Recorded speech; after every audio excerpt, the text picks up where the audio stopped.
We're doing the third Perek in Pirkey Avot, and we're doing the third Mishnah. Really, the third Mishnah, the fourth Mishnah really go together. It's one Mishnah. And Rabbi Chanina ben Trajon is the author of the Mishnah. Rabbi Chanina ben Trajon is one of the Asora Haruge Malchus. He's one of the great rabbis that was martyred by the Romans. He was wrapped in Sefer Torah and set alight. And in his death throes, he said that he sees that Gvilin Nisrofim, the parchment burns, but Osios Porchos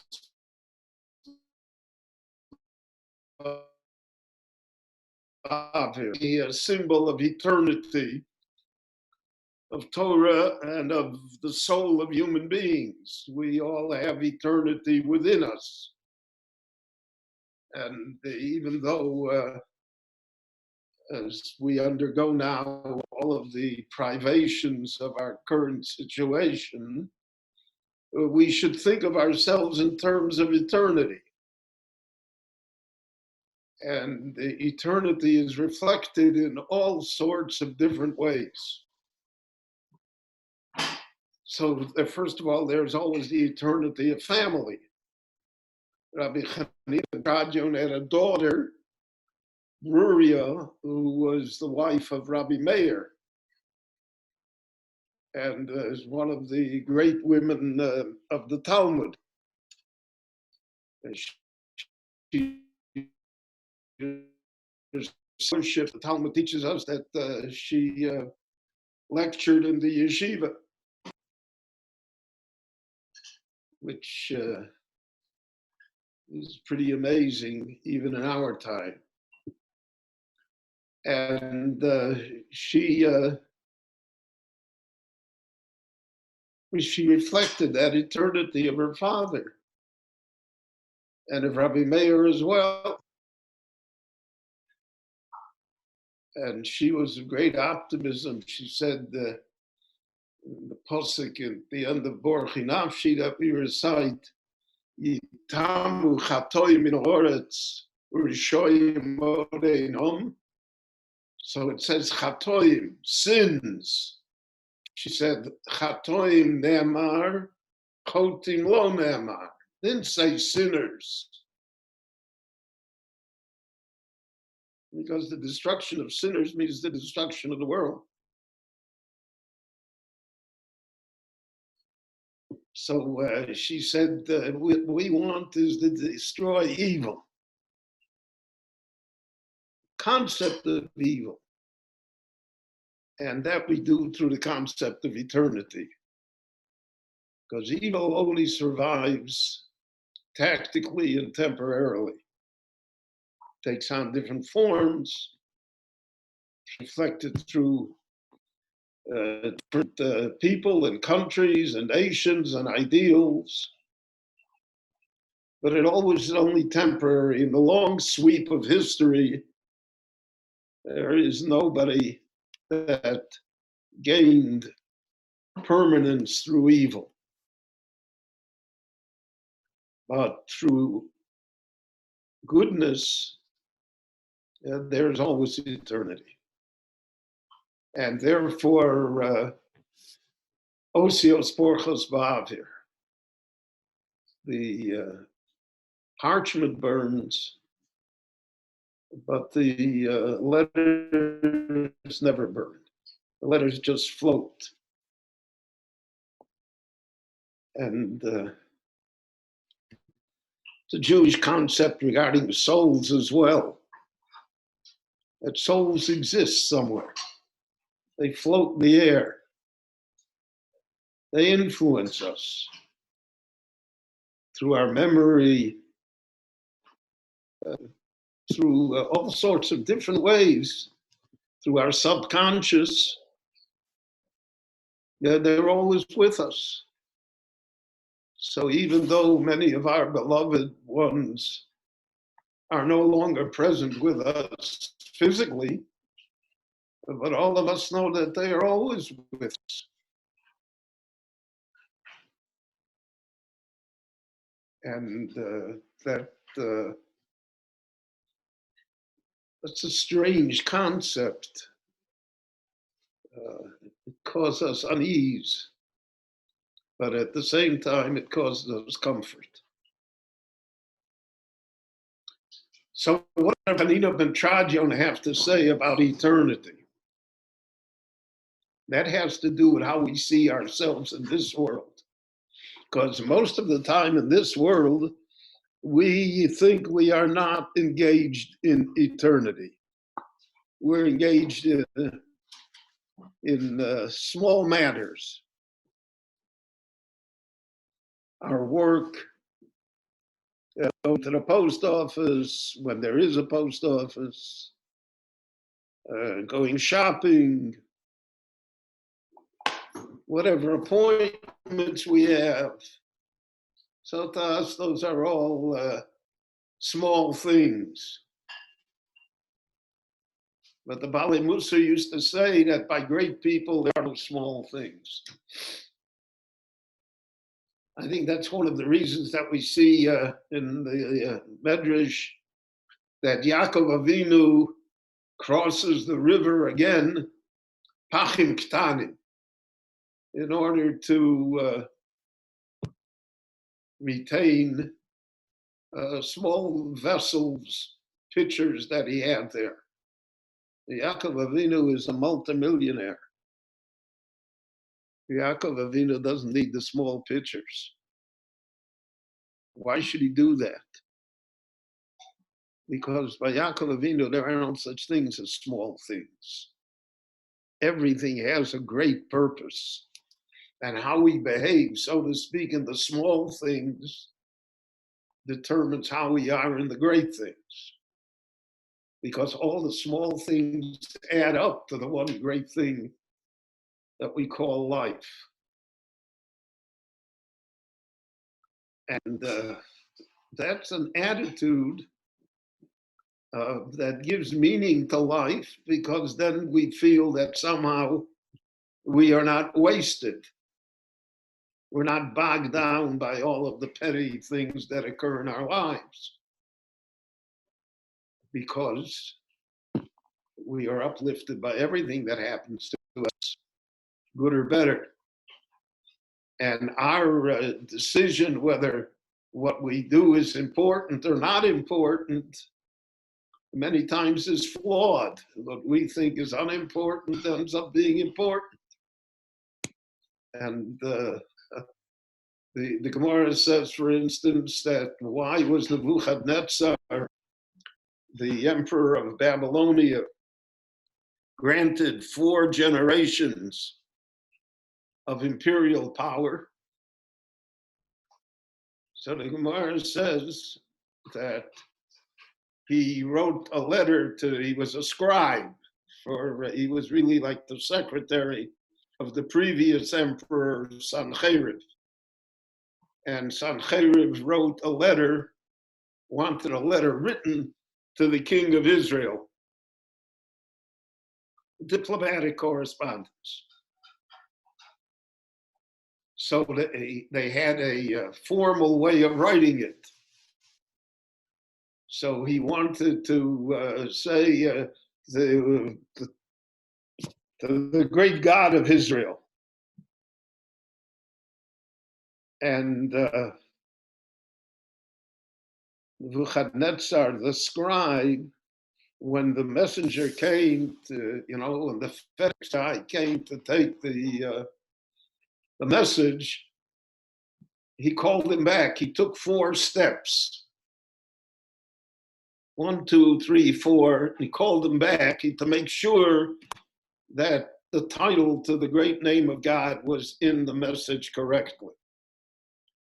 So the Talmud says for the 4 steps, he got 4 generations of imperial power. The Talmud also says that an angel prevented him from taking any more steps. So I want to ask you, you take a step to see if the letter is addressed correctly. Would you put that in your biography? Is that a great message to somehow lead to eternity? The Talmud teaches us that there are no small things. Every little thing counts. I've told you often, the Talmud says, the Medrash says rather, that Hanoch, the great Hanoch, who the Torah records for us as having ascended to heaven alive, never tasted death, whatever that means. So who was Hanoch? So it says, Vayishalech Hanoch es Elohim ve'inenu. Hanoch followed God, so to speak, and God took him away. God took him away to heaven. So Hanoch must be the most pious, great person in the history of mankind. I mean, he should have. What yeshiva did he have, Hanoch? We don't have any record that he had one. Who were his students, his disciples? What great philosophy did he create? Nothing. If one is mentioned in the Torah, so one is guaranteed eternity, and we have such a great thing about him. So who was he? So the Medrash says a simple thing: the Chanoch Tofer Manolimoya. He was a shoemaker. He made shoes, sewed shoes. They are called Tfira, Yamiyachid Yichudim LaKadosh Baruch Hu. And on every stitch, he's saying the praises of God. So the simple explanation of that is, I know Jews like that in Jerusalem, that they own a store, and they sit in the back of the store all day, and either they study Talmud, or they recite Tehillim. All day they're occupied in prayer and in Torah. Once in a while, if a customer comes in, so they're disturbed, they take care of the customer. So we think that that's Hanoch. He was a shoemaker, but he sat in the back of the shoe store and he said Tehillim all day.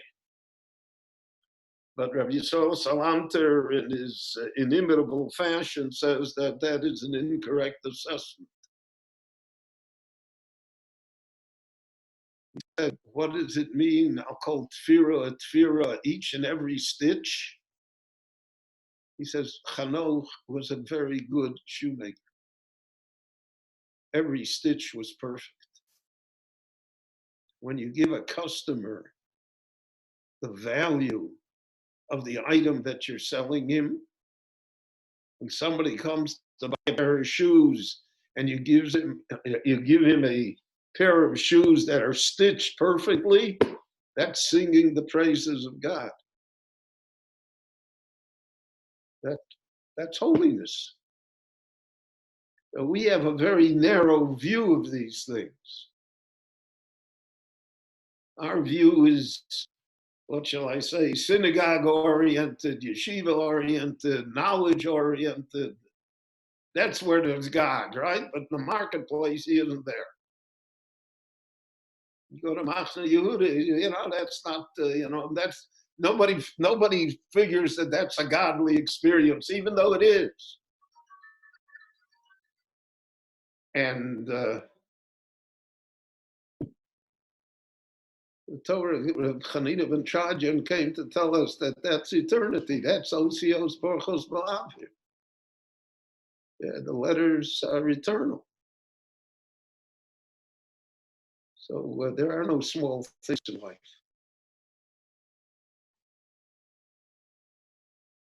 So these two Mishnayos that he teaches us, is that if three people meet together and there is no mention of Torah between them, so then that's no good. But if three people meet and there is a discussion of Torah between them, then, so to speak, the Lord himself is part of the conversation. And then he says, even if two people, and even if you're alone by yourself. So I think we now have the experience of what it means to be alone by yourself. Yeshev olav v'yidon ki not alolav. It's very hard to be alone. We all crave social intercourse. We all crave discussion. We all crave human company. We all crave to be part of something. And we're alone. That's very hard. We find that the Gemara teaches us that originally Adam Arishon was created alone. And that he could not find himself alone. And therefore he asked God to give him a companion, which is how the human race is built. Yeah. The Hungarians used to have an old bad joke that they would say that the best thing about marriage is that you're not alone, and the worst thing about marriage is that you're not alone. But you can't be alone, right? What if you're alone? You sit alone and you're quiet. He quotes the post. You're not alone. Everything is taken away from you. Then you're not alone because the Lord is with you. The Torah is with you in our thoughts, but in our behavior. He's not only talking about in the yeshiva world. There was an expression in Yiddish used to say, and learn. To speak always in terms of Talmudic knowledge.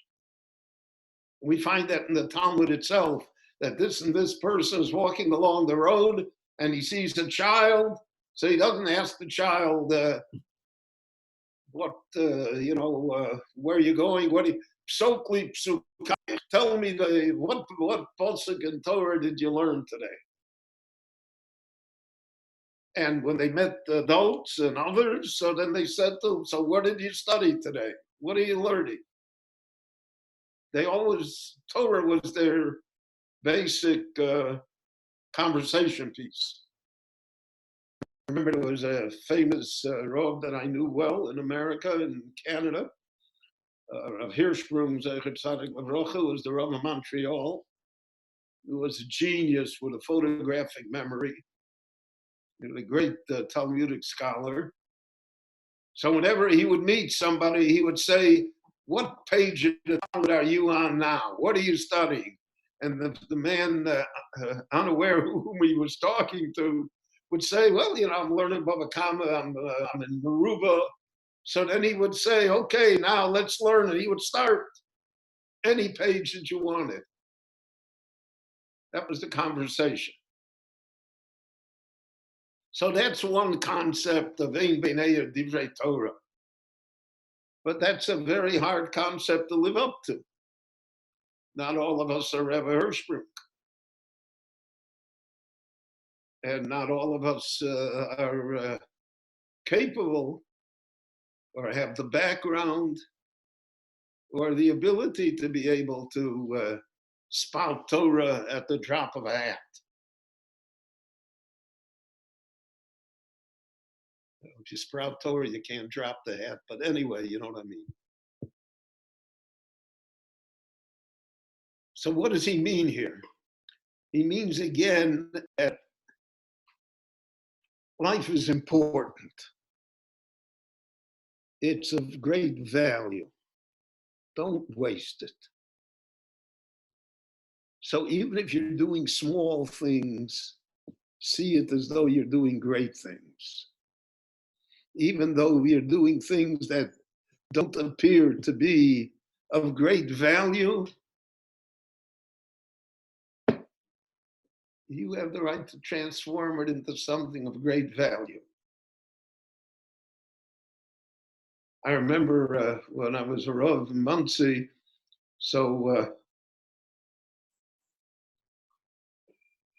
there were rare occasions that I would go to the supermarket to purchase things, and I would usually go late at night because that's when I had time, and the supermarket then was pretty empty. It would be an easy task. And I usually was able to escape incognito.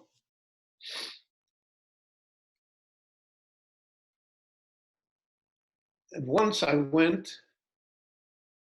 and I saw a very great scholar, a fellow rabbi, and he was there shopping. It was like 11:30, 12 o'clock at night. So I flippantly said to him, "What are you doing here?" So he said, we had to pick up a few things that are missing in the house. So then he added, which to me was a great lesson. He said, my wife teaches and she takes care of the house and she takes care of the children and she has to cook and bake and everything. So I decided I would help her. I'll go out at night and I'll buy. So I immediately grasped that he wasn't buying anything, he was helping his wife. So he had transformed something that was petty into something that had value. Something that was, so to speak, temporary into something that could be judged eventually eternal. Because he's helping his wife. So that's some bias, that's the family. So now you're talking in different terms. So that's part of the idea that Reb Chanina ben Trajan says here. You have a conversation with someone. In what terms do you see it? Do you see it in great terms of Divrei Torah? Or is it Dvorim Shema B'kach? It really is not important. It doesn't count for anything.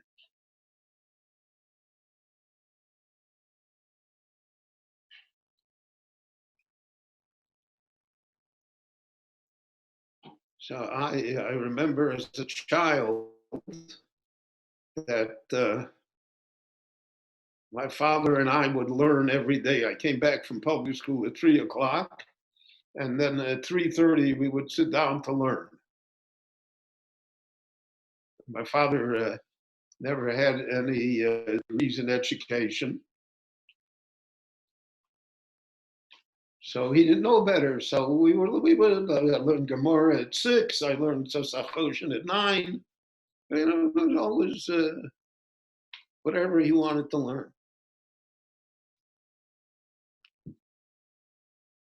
And I was a baseball fan, and my father knew that, and he wanted that he should somehow have, I wouldn't even say an attachment, but he should be able to crawl into the mind a little, which is very important when you teach somebody. You have to know who the student is. So he taught himself baseball. And he pretended that he also was a baseball fan, even though he never was. But that was in order that he would have the relationship with me. So then we could learn together. So if you look at it one way, it was a waste of time for him to learn baseball, right? He's not interested in it. Baseball's not important. Who cares? One of the great throes of disengagement that they have here in the United States now is that no baseball season. First time in 170 years, no baseball. But if you look at it differently, that was, so to speak, the work of heaven. That's how I get to deal with my child. That's how I get to speak with him.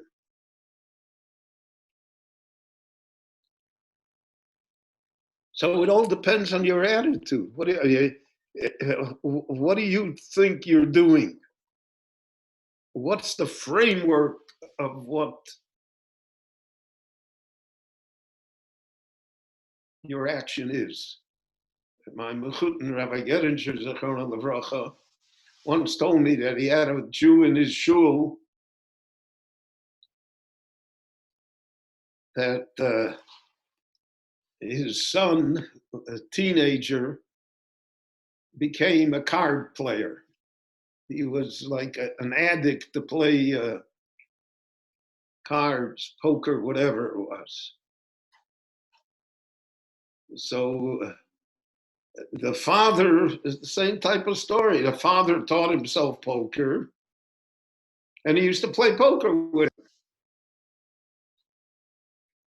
him. And Rabbi Geringer told me that he overheard that somebody once said to him, it's not nice. Why are you wasting your time playing poker with your kid? And the man answered him, he said, I will go into hell to save my child. So he wasn't playing poker. He was saving his child. And he saw himself in that light. So then it was not a petty thing.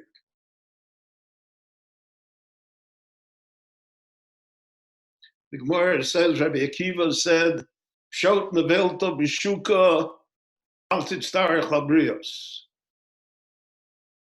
Have the lowliest occupation imaginable.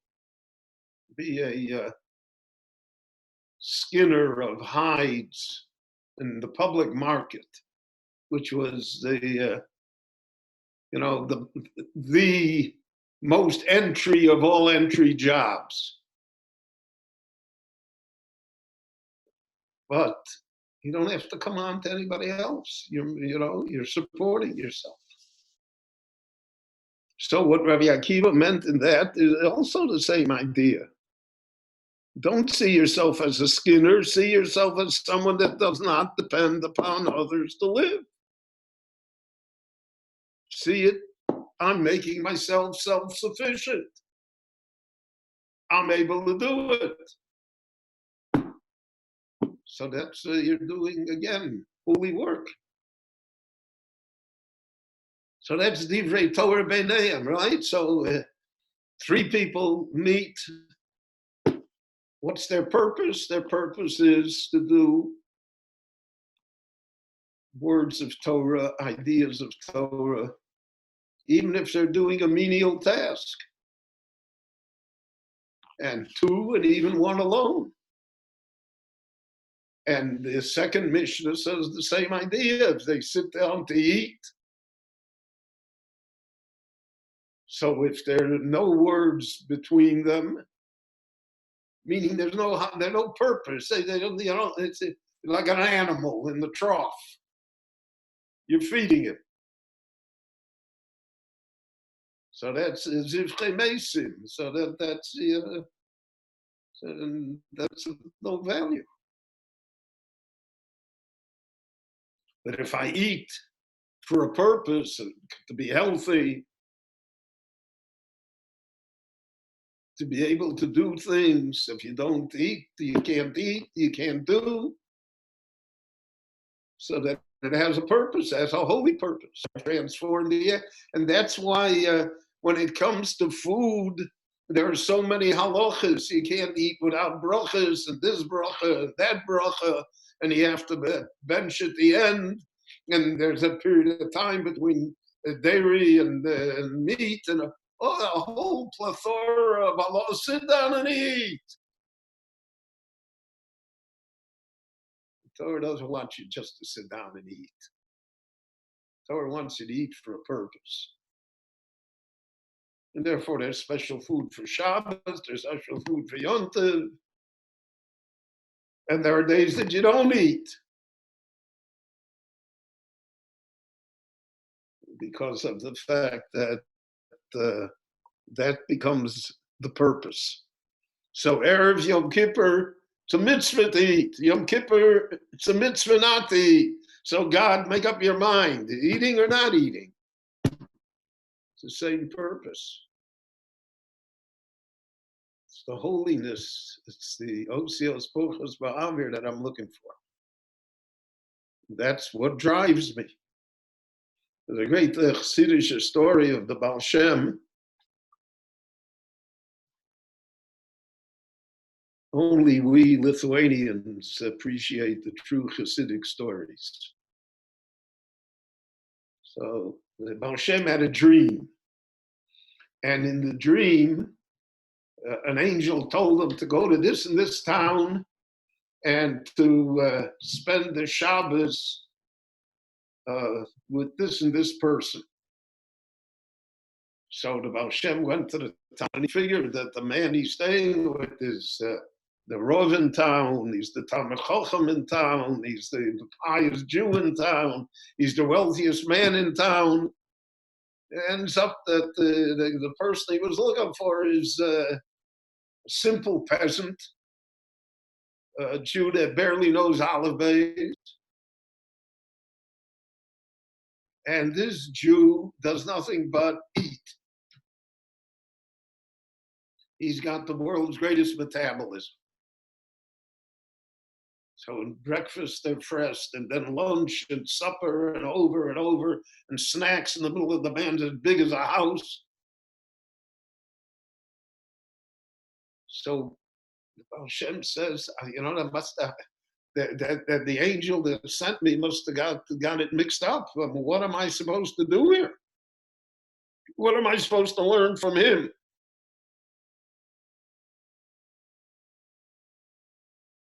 Yet before he left, the Baal Shem said to the guy, listen, Rabbi, why do you eat so much? How come your whole life is food? What is it that drives you to like this? So the man told him, I want you to know that there was a groom in our town 50 years ago. And my father was a very small man. And he got caught in the fire of the pogrom and he was burned to death. And he said, and it was such a little fire. He said, when they come to burn me, I want it to be a big fire. And the Baal Shem said, now I understand what the Malach meant. So one can eat for a purpose also. And that's what Reb Chanina ben Tradian says.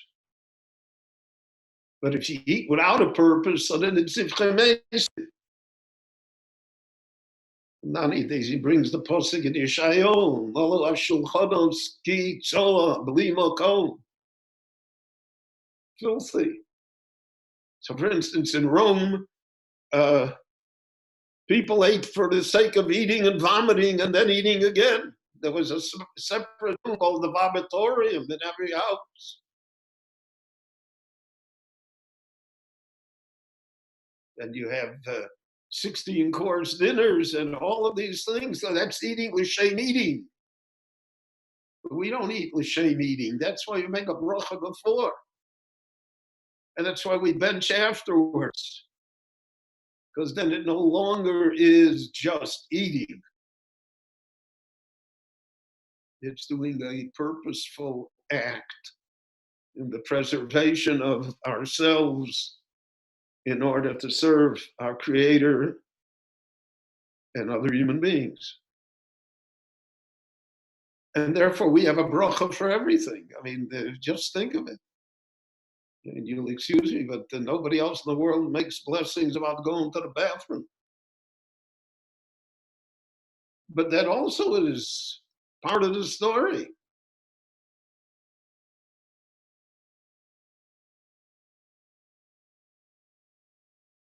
It's beings, there's human beings. So human beings take the smallest item, the pachim ktanim, and make them great. But it all depends upon attitude and how we view things. That was the idea of Avraham Avinu, achnosas orchim. And the Torah tells us the menu that he gave the three Arabs that came. What difference to make whether you serve them or not? Because the small thing is the great thing. The guests were in order to enhance the name of God in the world. A korban to the Lashchina, to bring them closer to God.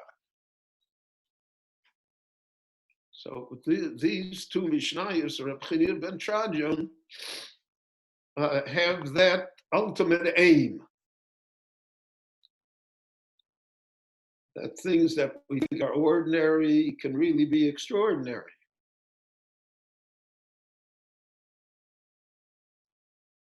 I remember in the yeshiva, when I went to the yeshiva, I ate breakfast and lunch in the yeshiva, and supper I went home to eat. The breakfast was pretty sparse. It was, we're talking in the late 1940s, nobody had anything. And lunch every day was Jello and egg salad. Because there was a Jew who donated eggs regularly to the yeshiva, and there was a grocer that had excess Jello that he gave as a donation to the yeshiva. So that was our lunch. Believe it or not, in our ingenuity, we wanted to make the egg salad taste better. So we all chipped in and we bought a bottle of ketchup. And we had egg salad and ketchup, an item that I do not recommend that you try. But for us, it was fun, it was good. I remember one day the Rabbi in Shir who knew that, he said to us, why do you need ketchup? Do you really need the ketchup? He said, until now you were eating because you have to eat. And that's what the yeshiva has to serve. But when you want a ketchup, so then you, so to speak, have raised the ante. So he said to us, so you have to figure out a way how to make the ketchup holy. The cottage to ketchup. I've never figured out yet in my life how to make ketchup holy. But the message was clear that there are no small things. And because of that, therefore, all of the life takes on added meaning. You're able to learn things from the outside because it helps you understand things from the inside. If you know world history, then you're able to understand Jewish history. If you see how people behaved in times of stress, so then somehow it helps you in times of stress. It widens your horizons, broadens your shoulders. And those are important goals. So when he said Osios Porchos Ba'avir, he was talking to us too. Really nisrofim. I don't know what the world is going to look like later, in spite of all the experts. And I am a confirmed non-believer in experts. So I have no idea what it's going to look like later. And maybe everything that was before is Gvilin Nisrofim. The parchment is burned. It's never going to come back. But the Osios Porchos Ba'avim, the letters are still here. The drive for eternity is still within us. The ability to be people, that's all part of us, of every human being. That really is the lasting lesson that we have here from the great Rabbi Hanina ben Trajan, who is remembered as a martyr, but that's not his legacy to us. His legacy to us are these Mishnayos and the Torah and the letters that he left that still float in the air. So I want to thank you all for listening to this class. I don't know if you enjoy it, but I do. That's all that counts. And Emir Shem, the Parsha Shir will be on Thursday. Rabbi Goldvich's wonderful shiurim all week long. And God willing, we'll see each other soon. I'm just waiting till they open up Israel a little bit more. And then I hope, God willing, we'll be back in business together. Have a very great day, and thank you for listening. Kol Tuv. Thank you, Rabbi, so much. We really, really appreciate it every time so much. And it's a big schus for us. Again, all the shiurim are going to be on the shul's YouTube channel, which is, you just Google Beit Knesset Hanasi, and you'll see it. It's right there. All the shiurim are there. And I want to thank everyone for coming today. I'm going to unmute everyone. And I want to say special thank you to Mich Cohen for coming as well. Big schus for us that he's here with us. Thank you, Mich. Thanks, Kol Tuv. Thank you, Rabbi. Hi. Thank you. Thank you very much. Thank you, Rabbi. Everyone, Thank see you, you. I heard it. A good week. Happy week, everybody. Rabbi Wein. Thank you for doing the show. Bye. Thank you, Rabbi Wein. Thank you so much. Thank you. Well, The next day looks the same as always. You did. Yes. And I see you. Sending things on the side Go on. instead of email. You're right. As an example, I can't share it. That's awesome. Thank you, Rabbi. Thank you. Maybe I can do Thank you, Rabbi that. Wein. I don't want to leave it. It's Freda, but that doesn't help me. Thank you, Rabbi. Rabbi Wein? Ask Rabbi Wein a question, Rabbi Wein is offline. please. Can you tell me the Zoom number for Thursday Shear? Now, we don't need Okay, people are asking questions. We're gonna send out we're gonna try to send to Destiny Foundation as well the Zoom link for Thursday Shear. If you want to make sure that you're getting it, you could send us here. You could send it privately to my thing on the chat, your email account, and we're going to send out directly to you the Zoom link for Thursday. If you want, we could send out all the, different special shiurim. We have shiurim just for the shul, and we have some shiurim that we open up for everyone to come. So you could send me your emails. We're putting together an email list because a lot of people are interested in joining our shul programming, and we're opening up some of our programming to non-members. So you could definitely send me your email, and it's all on the YouTube channel. You just Google Beit Knesset Hanasi YouTube, what it says under my account name, and then you can find all the shiurim over there.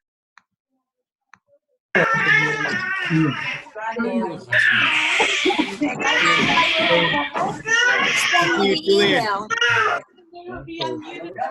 How do I send you the email? See the chat on the bottom where the chat like flashing sticks? You can just chat in your email over there. We're gonna try to put together a list. If you're a shul member, you get all the information anyway. Ruby Ray. Yes, me too. Yes, but 7 o'clock is my gym class. You know, 7:20, 7:30, probably an introduction, you know. Okay, good. Go all the way around. Okay. Okay, good. Ariella, Good, good. Ariella, Okay, how great. are you? You too. Bye-bye. What's happening? What's going on with the children? What's going on to you? It seems like you're getting some time for yourself.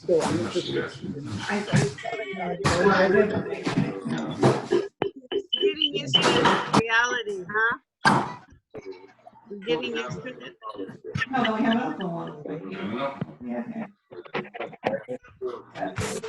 So try last one, we'll save for ourselves. The truth is, Bessie Krause, great to see the you. world around the house and the room is weird. George, great seeing you. I sent properly. Zuckers, it's good to see the Zuckers over here. Well, I don't know, maybe we will.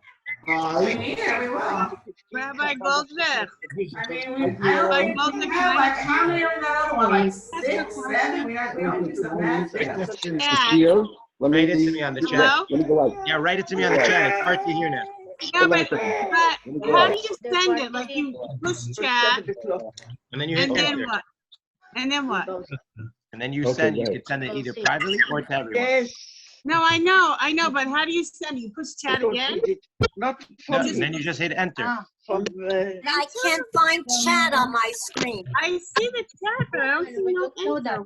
There, it's on the bottom. It's on the bottom. You know, I'm just but keeping today it don't open know for another if minute. I'm keeping it open for another minute so people can send. you want to attend to everywhere if you don't have that. Where is this say You enter have on the the bottom? link, you cannot do it. Even you want to America. So where? Where does it say enter? It says it on the bottom? No. On your keyboard, press. Just Where one does it say second. enter? On your keyboard. You type something. On your keyboard. Why am I so? There's nothing here. Ah, How do you want me, oh wait, it says here wait, file. before you go down, do you want to put like the peanut butter stuff in that little, You type something and then it says file. yeah, I put it in ice like an hour ago. Maybe bring up a small one. Where's it say enter?